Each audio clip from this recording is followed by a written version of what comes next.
How different does this Arkansas team look like a Coach Cal team and what the system he's kind of trying to put in place there from maybe some of his past? I think there's a lot of similarities. Um, Multiple NBA players, early entry NBA talent, um, above average size per position, very skilled, very physical, incredibly athletic, really good in the open floor, elite in transition, among the nation's best at protecting the rim, among the nation's best at scoring at the rim. Some of the things I think they do in the half court, there's probably some translation to what they have done at Kentucky.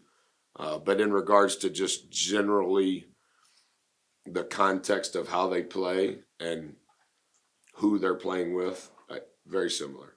They've been on kind of a heater the last couple weeks, Yeah. and they've had such a rough start to conference play. But just as you've been watching some of their latest games, what is it about it that maybe they've kind of found their way and are a team that's trying to get a surge here this back half of February?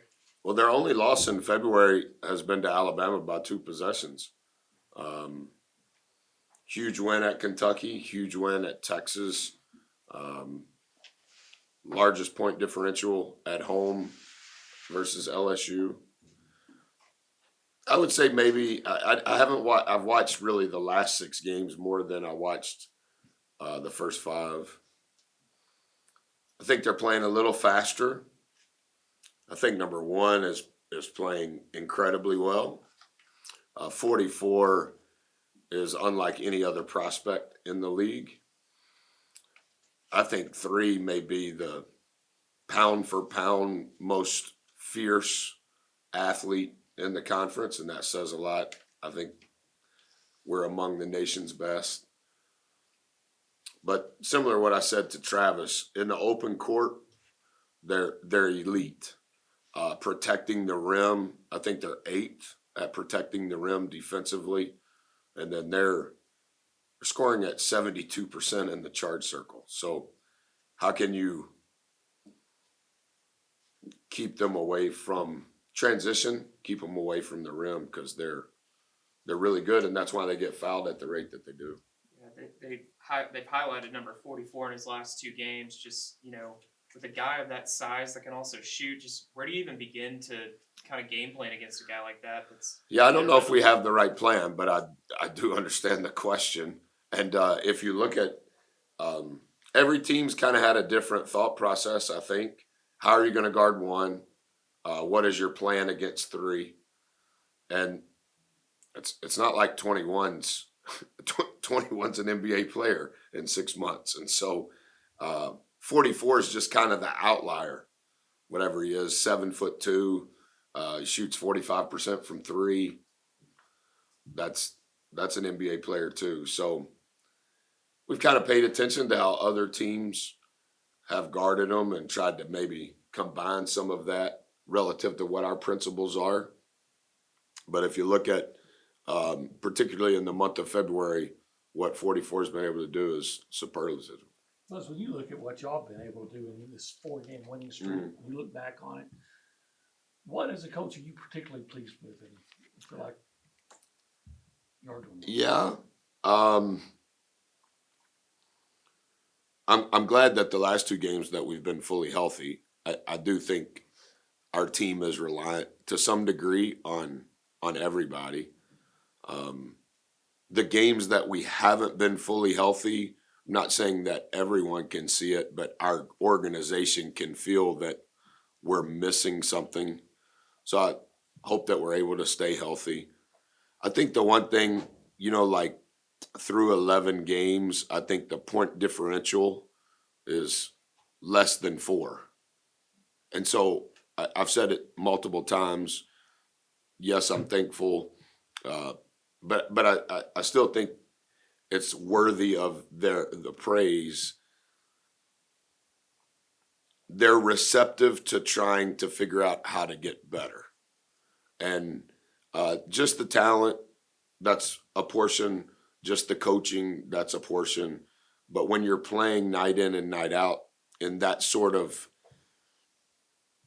tension, that you're also willing to try to find ways to continue to improve individually and collectively.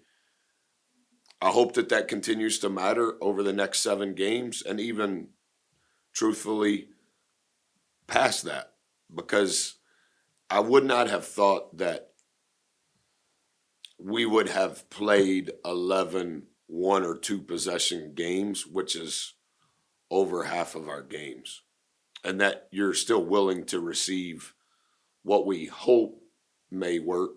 I think that says a lot about who they are. How would you assess where your team's at in regards to them playing like offenses that are a little bit faster tempo than what y'all typically do? Yeah, I think that's always an important topic for us.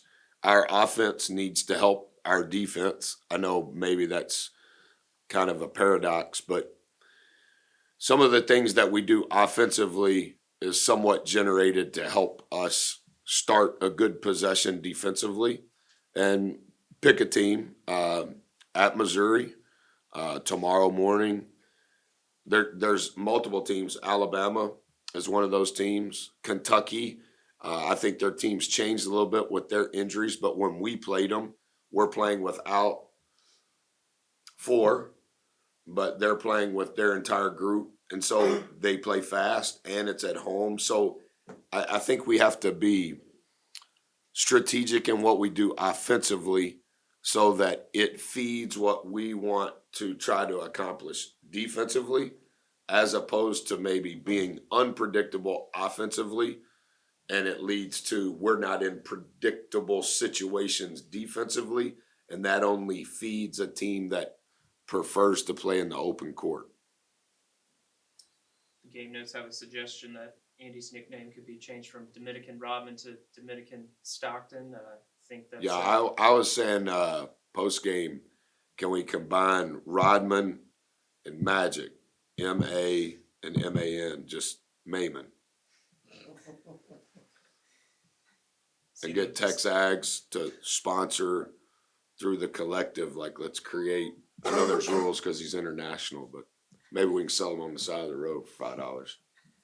We've been talking about Andy a lot. Or Though. Andy can sell them. Yeah, been talking about him a lot though lately. You feel like he's finally, that he's in a groove right now. That he's.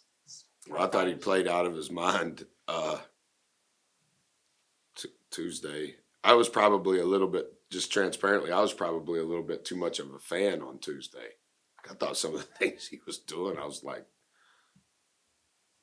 I would pay to watch that.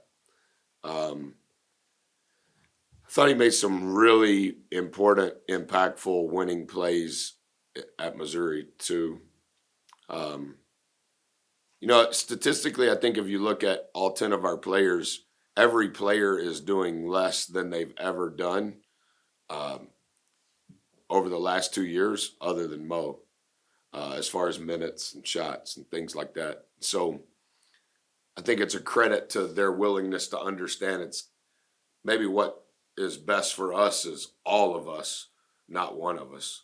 I think, I don't know maybe he's averaging 4 rebounds, close to 4 points. And a year ago at this time, I would say he was leading the league in rebounding, or close. But now our team is, as of today, number 1 in offensive rebounding percentage. We've done that before, but we've never even been close to being good from a defensive rebounding percentage. And as of today, we're 1-1. Well, we have multiple rebounders. That's a good thing, but their averages are going to be less. And if you're playing 10 guys across 200 minutes, your minutes are going to be less. I think their willingness to understand that and be happy for that speaks to who they are. As a team that plays a lot of night games, just how, obviously you guys. We are really excited. We would vote for all 11 a.m. games on Zoom, on Hulu, on Amazon, Netflix. We will pay for the commentators. We are for 11 a.m. games because the head coach has sleeping problems, and 11 a.m. is like in the afternoon. So we're excited. And that's selfish to say, but that's 1000% the truth. I was just gonna say, how are you feeling going into it, so. Yeah, excited. We were in here this morning at whatever time, 5:00, 5:15. We practice getting up early in September and October. We practice early until Thanksgiving. And so we try to accumulate some reps, and the old guys have been doing that their whole life in college. So they kind of think it's a competitive advantage when we play before 8:30 East Coast time. The league is obviously having an unprecedented season. You know, what has Coach Cal meant to the rise of the league, and just what he brought at Kentucky specifically, as the league has, you know, ascended to the top?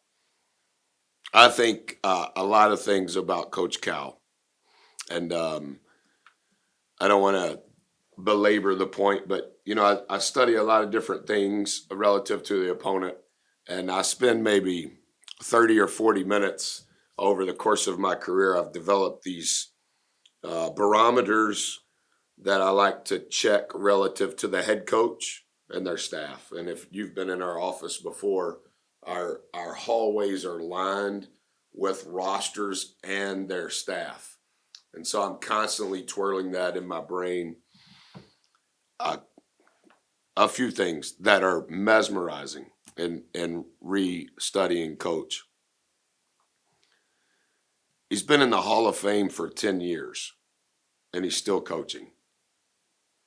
I don't know many coaches that have ever done that, ever, in the history of college basketball. He won 10 Atlantic 10 championships, either regular season or postseason. When he was at Memphis, that was when Memphis was in Conference USA. That still may be the case. I get a little confused on that. He won 10 in Conference USA. In the SEC, he's won 12. I'm not counting Coach of the Years. That's like 100. He's been to 13 Sweet 16s, 10 Elite Eights, 4 Final Fours. Like, if there was a mountain that they chiseled out coaches, he's got to be on there. And you know, like a couple of the helpers, they print out stuff as the season's unfolding. I have a notebook.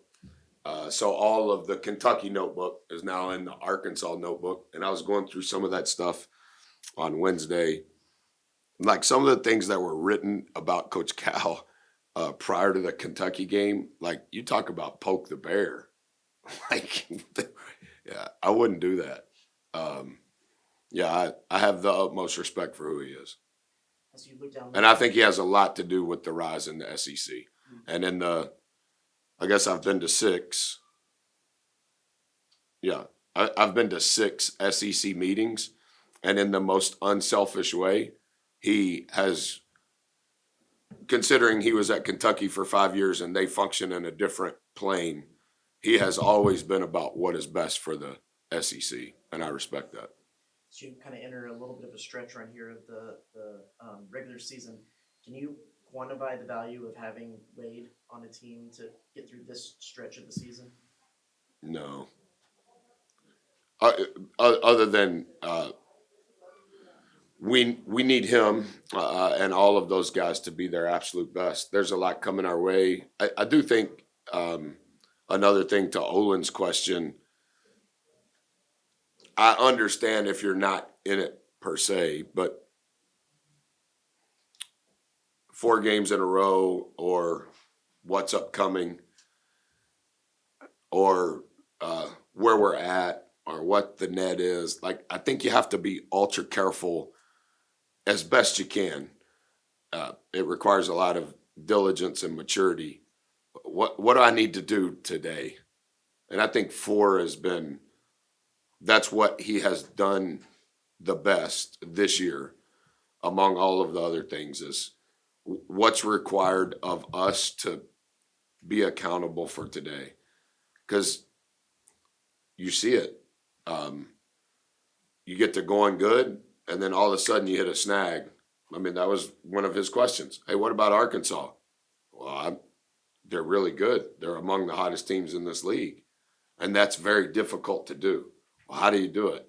Well, one thing is we got to figure out how to keep getting better because you're just fighting very thin margins.